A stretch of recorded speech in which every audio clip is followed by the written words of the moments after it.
In this lesson, we're going to explore one of the most revolutionary ideas in physics, Ludwig Boltzmann's statistical interpretation of entropy. In the mid-1800s, thermodynamics was a well-established science. Scientists knew that heat flows from hot to cold, and they had formulated the laws of thermodynamics. Entropy, denoted by S, was known to increase in irreversible processes. But what was entropy really? This was a mystery. Rudolf Clausius had defined entropy change as the heat transferred divided by temperature. This was a macroscopic, phenomenological definition. Delta S equals Q divided by T. This told you how to calculate entropy changes, but it didn't tell you what entropy fundamentally was. The big question was, what is the microscopic origin of entropy? Why does entropy increase? What does it mean at the atomic level? Ludwig Boltzmann approached this problem by thinking about gases at the molecular level. He imagined a gas as a collection of countless molecules bouncing around. Here's a gas container with molecules moving randomly. Each molecule has a position and velocity. The macroscopic properties like pressure and temperature emerge from the collective behavior of these molecules. Boltzmann realized that simple mechanical averages of molecular properties could not explain the directional nature of entropy increase. Something more subtle was needed. Boltzmann introduced the revolutionary concept of microstates. A microstate is a complete specification of the positions and velocities of all molecules in the system. A microstate tells you exactly where every single molecule is and how fast it's moving. For a gas with 10 to the 23 molecules, this is an enormous amount of information. A macrostate, on the other hand, is what we can actually measure. Pressure, temperature, volume, energy. These are averages over countless molecules. Here's Boltzmann's key insight. Many different microstates can correspond to the same macrostate. For example, if you swap two identical molecules, you get a different microstate, but the same macrostate. Let me give you a simple example. Imagine we have just two particles and four energy levels.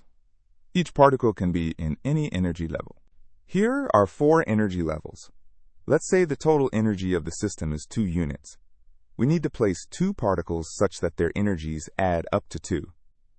One possibility is both particles at energy level 1. Total energy is 1 plus 1 equals 2. Another possibility is one particle at energy 0 and one at energy 2. Total is 0 plus 2 equals 2. Now here's the question. Which configuration has more microstates?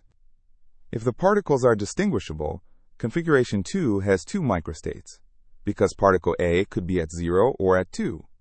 Configuration 1 has only 1 microstate. Configuration 2 is twice as likely, because it has twice as many microstates. This is the essence of statistical mechanics. More microstates means higher probability. Boltzmann hypothesized that entropy should be related to the number of microstates. He denoted the number of microstates as omega, the Greek capital omega. Entropy S should be some function of omega. But what function? This was the crucial question. You might think entropy should just be proportional to omega, S equals some constant times omega. But Boltzmann realized this couldn't be right. Here's why simple proportionality fails. Entropy is an extensive property, meaning it's additive. If you have system A with entropy SA and system B with entropy SB, the total entropy is SA plus SB. Entropy is additive. S total equals SA plus SB. This is a fundamental property of entropy. However, the number of microstates multiplies. If system A has omega A microstates and system B has omega B microstates, the combined system has omega A times omega B microstates. Omega total equals omega A times omega B. Microstates multiply because each microstate of A can be combined with each microstate of B. So we need a function that converts multiplication into addition. What mathematical function does this? The logarithm. The logarithm has the crucial property that log of AB equals log A plus log B. This is exactly what we need. Log of omega A times omega B equals log omega A plus log omega B. The logarithm converts multiplication to addition. Therefore, Boltzmann proposed that entropy equals a constant k times the natural logarithm of the number of microstates. S equals K times natural log of omega. This is Boltzmann's famous equation, engraved on his tombstone in Vienna. The constant K is called Boltzmann's constant. Its value is 1.38 times 10 to the negative 23 joules per Kelvin. K equals 1.38 times 10 to the negative 23 joules per Kelvin. This tiny number connects the microscopic world to macroscopic thermodynamics. Now let's see if this formula actually matches experimental data. We'll look at a concrete example, the entropy of mixing. Consider two containers, each with volume 5, separated by a removable partition. One contains gas A, the other gas B. Both are at the same temperature and pressure. Here we have gas A on the left in red and gas B on the right in blue, separated by a yellow partition. Now we remove the partition. The gases spontaneously mix. This is an irreversible process, so entropy must increase. Let's calculate the entropy change using Boltzmann's formula. Before mixing, each gas has access to volume 5. After mixing, each gas has access to volume 2 volts. For an ideal gas, the number of accessible microstates is proportional to the volume available. This comes from the fact that position microstates scale with volume. Omega is proportional to V to the n, where n is the number of molecules. This is because each of n molecules has V possible positions.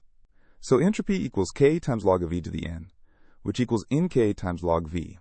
Before mixing, the total entropy is the entropy of gas A plus the entropy of gas B. S initial equals NAK log V plus NBK log V. After mixing, each gas has access to the full volume 2 volts. S final equals NAK log of 2 volts plus NBK log of 2 volts. The change in entropy is S final minus S initial. Delta S equals S final minus S initial. Working through the algebra, delta S equals Na plus Nb times K times log 2. Let's put in numbers. If we have 1 mole of each gas, Na equals Nb equals Avogadro's number, 6.02 times 10 to the 23. Na equals Nb equals 6.02 times 10 to the 23 molecules. Delta S equals 2 times 6.02 times 10 to the 23 times 1.38 times 10 to the negative 23 times 0.693, where 0.693 is the natural log of 2. This gives us delta S approximately equals 11.5 joules per Kelvin. When this calculation was first done, it matched experimental measurements of mixing entropy perfectly. This was stunning confirmation of Boltzmann's formula. Let's appreciate just how large the number of microstates can be. Consider a simple example, a gas with just 100 molecules. Even with just 100 molecules, if each molecule can be in, say 1,000 different states, the total number of microstates is 1,000 to the 100th power. Omega equals 1,000 to the 100, which is 10 to the 300. This is a number with 300 zeros. For a real gas with 10 to the 23 molecules, omega is so large it's essentially unimaginable. This is why irreversible processes are truly irreversible. The probability of spontaneously returning to a low entropy state is effectively zero. Boltzmann's formula transformed the second law of thermodynamics from an absolute law into a statistical law. Entropy increase is not absolutely certain, but it's overwhelmingly probable. The probability of entropy decreasing in a macroscopic system is so small it never happens in practice. Could entropy spontaneously decrease? Technically yes, but the probability is so tiny it would never happen in the age of the universe.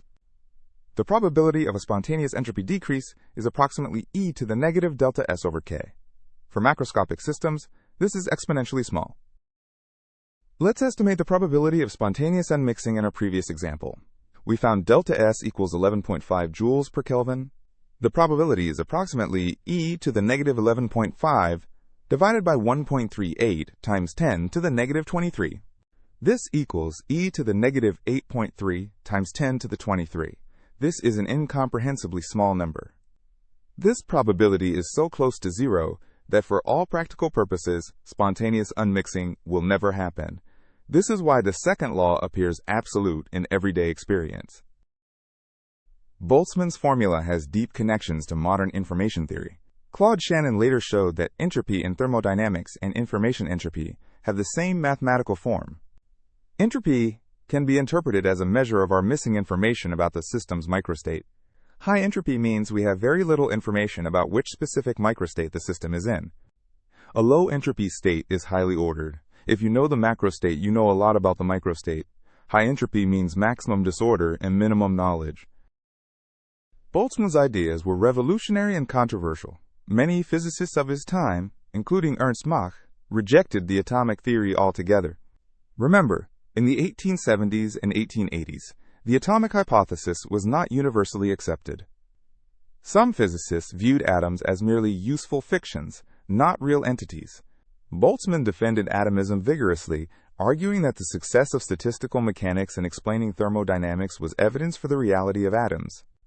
Tragically, Boltzmann died by suicide in 1906, just a few years before Einstein's work on Brownian motion, and Perrin's experiments definitively confirmed the atomic theory. Today, Boltzmann's statistical approach underpins all of modern physics, from quantum mechanics to cosmology. Stephen Hawking showed that black holes have entropy proportional to their surface area. This entropy follows Boltzmann's formula, with omega being the number of quantum states of the black hole. Black hole entropy equals K times the area A divided by 4 times the Planck length squared. This connects gravity, quantum mechanics, and thermodynamics. In quantum mechanics, we count quantum states instead of classical microstates. But the fundamental formula, S equals K log omega, remains valid. Let me summarize Boltzmann's revolutionary contribution. First, entropy is fundamentally about counting microstates. It's not just a thermodynamic quantity, but a measure of statistical multiplicity. Second, the logarithmic dependence is necessary to ensure that entropy is additive while microstates multiply. Third, the second law of thermodynamics becomes a statement about probability. Systems evolve toward macrostates with more microstates, because those are overwhelmingly more probable. Fourth, this transformed thermodynamics from a phenomenological science into statistical mechanics, connecting the macroscopic and microscopic worlds. Finally, it unified classical mechanics, thermodynamics, and probability theory into a coherent framework that remains the foundation of modern physics. Boltzmann's equation S equals K log omega remains one of the most profound and beautiful equations in all of science, connecting the microscopic and macroscopic worlds in a way that continues to inspire new discoveries.